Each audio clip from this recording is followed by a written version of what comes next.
right? He tests my blood one day and the room went quiet, man. I knew it was like, this is not good. He's like, you got a year to live, man.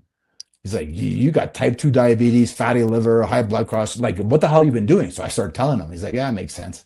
Because I basically partied like rock star from the time I was in Europe when I was 16 years old. I never stopped. So by the time 2018 rolled around, you know what I mean? I was like, you couldn't go anymore. I wasn't living till I was 100. I didn't care. I was like, I'm ready to die. I don't give a shit. I just want to be free. So basically, at that point, it was a wake up call. I had to start taking diabetic medication, and I'm not a drug guy. So I was like, man, and you got to pick your finger for blood. Anyways, it's a wake up call.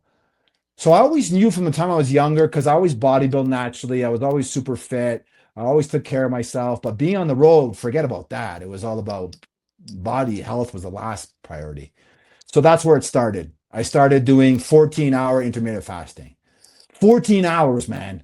And you got to understand, I'm like 195 now. I was 260, 270. When I was playing rugby and stuff, I was 215, 220. But you start partying, the weight comes on. Yeah. So at that point, I started with 14 hours and I was dying.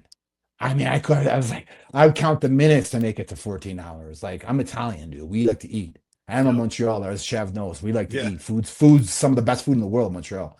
Yeah.